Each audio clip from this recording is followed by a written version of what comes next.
Olá e bem-vindos. Olha, o livro de Oseias, ele é, na maior parte do tempo, uma história bem conturbada, né? Com certeza. Cheio de linguagem forte, acusações. Exato, muita traição, aviso sobre consequências. Mas hoje a gente chega no capítulo final, o capítulo 14. E a mudança de tom é gritante. É como se depois de toda a tempestade, sabe, surgisse uma última e bem apaixonada tentativa de reconciliação.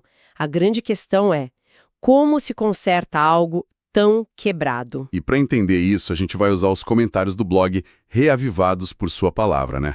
Com análises do pastor Heber Totiarmi, da Rosana Barros e outros materiais de estudo. Isso. A nossa missão aqui é tentar destilar a mensagem central desse clímax. O que ele diz sobre arrependimento, sobre amor e, claro, sobre a promessa de um recomeço. E essa mudança de tom que você falou é o ponto de partida perfeito. O Heber Totiarmi, na análise dele, define o livro todo não pela traição, mas pelo que ele chama de um amor infinito, altruísta e gracioso da parte de Deus.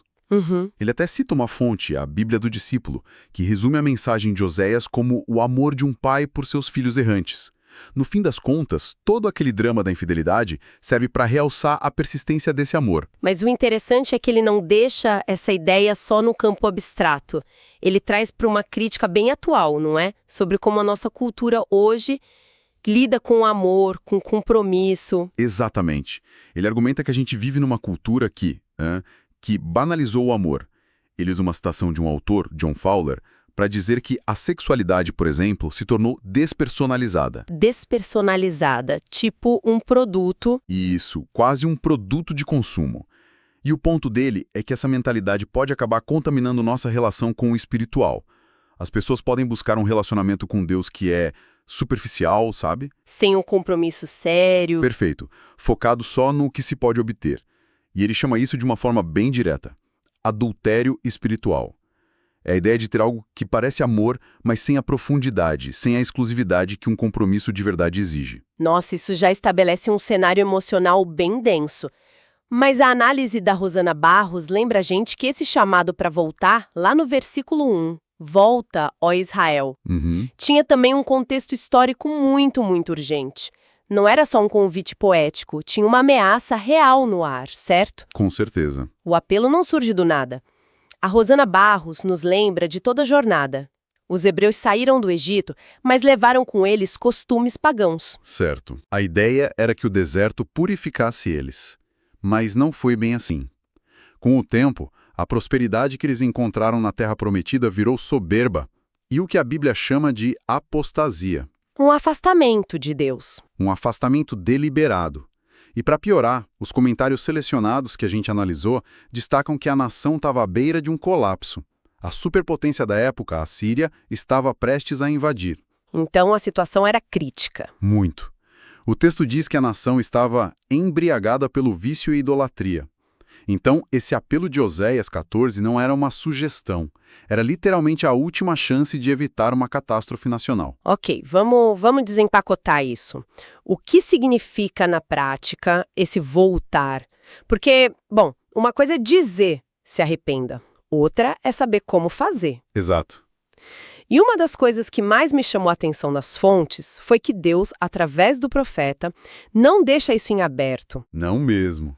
E aqui tem um ponto fascinante que o Heber Totiarmi destaca. Os versículos 2 e 3 são praticamente um roteiro. Deus não só diz, voltem para mim, ele ensina o que falar e como agir. Peraí, É como um pai ensinando um filho que errou a pedir desculpas de um jeito sincero, porque talvez o filho nem saiba mais como fazer isso. então a lógica é que o povo estava tão distante que precisava de um guia passo a passo para o arrependimento. Isso? Isso muda tudo. Exatamente essa a interpretação. Os comentários selecionados aprofundam isso, focando na frase do versículo 2. Tende convosco palavras. Palavras. O que é revolucionário aqui é o que não é pedido. Não se pede holocaustos, sacrifícios de animais, dinheiro. A prática religiosa da época era muito focada nisso, nos rituais. Rituais externos. Isso. Mas aqui, o profeta diz que a única oferta necessária são palavras. O que Deus queria ouvir era um simples pedido de misericórdia acompanhado de arrependimento sincero e confissão. A oferta é a própria vulnerabilidade, sabe? Expressa em palavras. Isso direciona todo o foco para uma mudança interna e não para cumprir um ritual. E esse roteiro que o texto oferece inclui a renúncia a coisas bem específicas que eram a raiz do problema de Israel, certo? Sim, a confissão que o texto propõe é, na verdade, uma declaração de mudança de confiança. Eles deveriam dizer que não iam mais confiar em 3 coisas. Quais? Primeiro, na Síria, ou seja, em alianças políticas com superpotências para garantir a segurança. Segundo, nos cavalos, que eram um símbolo do poderio militar importado do Egito. E terceiro, nas obras de nossas mãos, que eram os ídolos que eles mesmos faziam. Então, essa renúncia aos cavalos do Egito era o equivalente da época a dizer: vamos parar de confiar só no nosso exército ou em acordos com nações mais fortes. Perfeitamente colocado. A fonte de segurança precisava mudar, deixar de ser algo externo, político, e passar a ser algo interno, espiritual. Uma reorientação completa. Total. E a análise da Rosana Barros vai ainda mais fundo. Ela argumenta que essa crise de confiança nacional começou num lugar muito mais íntimo, a família. Ah, interessante. Ela cita o livro de Deuteronômio, capítulo 6, que instrui os pais a ensinarem as leis de Deus diligentemente aos filhos, em casa, no dia a dia. Para ela, a apostasia generalizada na época de Oséias foi um resultado direto da desobediência a essas orientações. Então a base falhou. A base falhou. A identidade espiritual da nação se perdeu porque a educação dentro do lar não foi feita. Portanto, o apelo "Volta ao Israel" era, na essência, um chamado para restaurar a fé dentro de casa com as Escrituras como fundamento. Ok, então o texto define claramente o que o povo precisa fazer e dizer. Mas a gente sabe que um pedido de desculpas não significa nada sem uma resposta. Qual é a reação de Deus a esse arrependimento tão detalhado? A resposta é imediata e poderosa. O Heber Totar-Mi aponta direto para o versículo 4, onde Deus diz: "Eu curarei a infidelidade deles e os amarei de todo o meu coração." A primeira ação não é perdoar, é curar. Exato. Os comentários selecionados pegam essa metáfora e a desenvolvem. Eles descrevem a apostasia e a infidelidade como uma doença da alma, e como qualquer doença grave, exige um especialista. Só o médico divino poderia realizar essa cura. A ideia de cura é muito mais profunda do que a de perdão, que às vezes pode soar como algo só jurídico, sabe? Verdade. Como apagar uma dívida. Curar implica restaurar a saúde, Isso. restaurar a funcionalidade. E a radicalidade desse perdão é algo que os comentários destacam. Uma das fontes diz que quando a pessoa é perdoada por Deus, ele a aceita como se ela nunca tivesse pecado. Nossa. O registro dos erros é como se fosse apagado, não fica uma mancha no histórico. E o amor divino é derramado de forma plena, sem reservas. E é aqui que a linguagem do capítulo explode em poesia, né? Para descrever essa cura, essa restauração, o texto não usa uma linguagem clínica. Ele usa uma série de imagens da natureza que juntas pintam um quadro muito, muito vívido. Sim. Vamos analisar isso? Começa com Deus prometendo ser como o orvalho para Israel. O que isso significava para alguém daquela região? Numa terra semiárida como a Palestina, o orvalho era vida. Em muitas épocas do ano, era a principal fonte de umidade para as plantas. Ele não vem como uma tempestade, mas de forma suave, silenciosa, diária. Certo. Então, a imagem sugere uma provisão constante e gentil da graça de Deus, que sustenta a vida de forma discreta, mas que é essencial. E, em resposta a esse orvalho, o texto diz que Israel vai florescer como o lírio. O que essa imagem nos diz? O lírio, naquela região, era conhecido pela beleza, pela brancura, que simbolizava a pureza, e principalmente pelo crescimento rápido. Depois da chuva, os lírios brotavam depressa. Então, a imagem sugere uma restauração que vai ser visível, bonita e rápida. Mas o lírio tem um ponto fraco, né? Tem. Suas raízes são superficiais Ele é bonito, mas é frágil. E o texto parece antecipar essa fraqueza, porque logo em seguida ele adiciona outra imagem completamente diferente. Diz que as raízes de Israel serão firmes como as do Líbano. Exato. Isso é uma referência direta aos famosos e majestosos cedros do Líbano. Eram árvores enormes, conhecidas pela longevidade, pela madeira resistente e, acima de tudo, pelas raízes profundas e fortes que se agarravam às rochas. Então, em contraste com a beleza frágil do lírio, o cedro representa estabilidade, força, permanência. A nação restaurada não seria só bonita, mas também inabalável. E não para por aí. Ainda tem mais uma imagem. A beleza de Israel será como o da oliveira. Sim, e a oliveira adiciona a dimensão da utilidade, da vitalidade. Era talvez a árvore mais valiosa da Palestina. O fruto dava o azeite, que era usado como alimento, combustível para lâmpadas, remédio. Exato! E as folhas dela são perenes, estão sempre verdes, o que a torna um símbolo de frescor e vitalidade que duram. Então essa imagem acrescenta a ideia de uma vida que não é só bonita e forte, mas também frutífera, útil. Sabe, o que fica claro para mim, juntando tudo isso, é que a restauração prometida não é só perdão, é um pacote completo. O texto combina essas imagens porque nenhuma delas, sozinha, conseguiria capturar a promessa toda. Exato. Você tem a beleza e o crescimento rápido do lírio, a força e a estabilidade do cedro e a vitalidade e o propósito da oliveira. Não é só sobre ser salvo, é sobre florescer de verdade. Perfeito. A combinação não é acidental.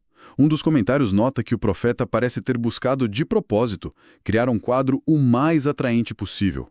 Era um convite irrecusável à reconciliação. Faz todo sentido. A mensagem é: a vida com Deus não é uma vida de restrições, é uma vida de florescimento pleno, glorioso e com propósito. O livro podia ter terminado aí. Com essa imagem linda de florescimento, seria um final perfeito. Mas não termina. Tem um último versículo, o 9, que funciona como uma espécie de epílogo ou provocação. Sim. Ele diz: quem é sábio que entenda estas coisas? Por que terminar o livro com esse desafio? Porque a promessa, por mais bela que seja, não é automática. Ela exige uma resposta. E essa resposta depende do que o texto chama de sabedoria. A Rosana Barros, por exemplo, usa esse versículo como a chave de toda a reflexão dela. Entendi. Os comentários selecionados explicam que sabedoria aqui não é inteligência, não é conhecimento acadêmico, é a capacidade de discernir e seguir os caminhos de Deus.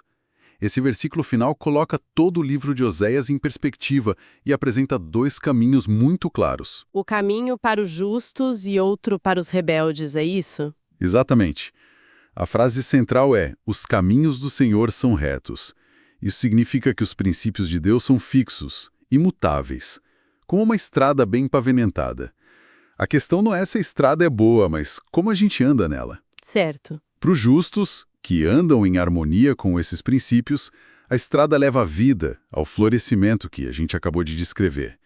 Mas para os transgressores, essa mesma estrada reta vira um obstáculo, uma pedra de tropeço. Eles caem nela não porque a estrada tem defeito, mas porque eles insistem em andar na contramão. O final do livro é um chamado à decisão. E o Heber Toth Armini também reforça isso, né? Ele conecta esse versículo com outros textos de sabedoria da Bíblia, como Provérbios e Salmos, a ideia de que a sabedoria se prova na prática. Sim, a verdadeira sabedoria se manifesta na prática. Não adianta só entender intelectualmente que os caminhos de Deus são bons. Sabedoria é andar neles. E é essa caminhada que, segundo o texto, distingue o destino de uma pessoa. E a Rosana Barros pega essa ideia de escolha e a coloca num contexto ainda mais urgente, traçando um paralelo com a história. Ela faz uma leitura bem sóbria da história da salvação. Ela lembra que os fiéis, biblicamente falando, quase sempre foram uma minoria. A família de Noé na arca, os poucos que reconheceram Cristo na primeira vinda. E ela usa um termo do Apocalipse, os restantes, ou remanescentes, para descrever os fiéis do fim dos tempos. Só para a gente contextualizar, quando ela fala nos restantes, ela está se referindo àquela ideia de um pequeno grupo que permanece fiel no meio de uma crise de fé geral, certo? Então ela está criando uma ponte entre Israel na época de Oséias e uma profecia sobre o fim. Exatamente essa ponte. Para ela, o chamado à sabedoria em Oséias ecoa através dos séculos. É um chamado urgente para que as famílias de hoje se voltem para Deus enquanto há tempo. Entendi. Porque a história, na visão dela, mostra que a maioria, infelizmente, acaba tropeçando nos caminhos retos do Senhor. Isso transforma o versículo final de Oséias de uma reflexão filosófica para um apelo muito prático, muito contemporâneo. Ao final de tudo, a imagem que emerge desses comentários sobre Oséias 14 é a de uma conclusão incrivelmente poderosa. Um livro que lida de forma tão crua com a dor da infidelidade não termina em condenação, mas com esse apelo apaixonado à reconciliação. Um apelo fundamentado num amor que se revela, acima de tudo, curador. Exato. E o caminho proposto para essa reconciliação é notavelmente acessível. Não exige rituais complexos, sacrifícios caros. Não. Exige palavras de arrependimento, uma confissão sincera e uma mudança fundamental de confiança. Abandonar as seguranças humanas em favor da segurança divina. E a recompensa não é só um simples apagar de dívidas, mas uma restauração completa. Uma revitalização, descrita com essas imagens tão ricas da natureza. Crescimento, estabilidade, beleza e propósito. E o versículo final deixa essa escolha fundamental no ar. Uma escolha que depende da sabedoria.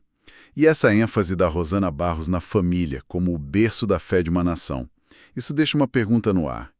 Se a premissa dela estiver correta, de que a saúde espiritual de uma sociedade começa dentro de casa, como essa mensagem, de quase 3.000 anos atrás, conversa ou talvez até confronta a maneira como as comunidades e as famílias de hoje pensam sobre a transmissão de valores?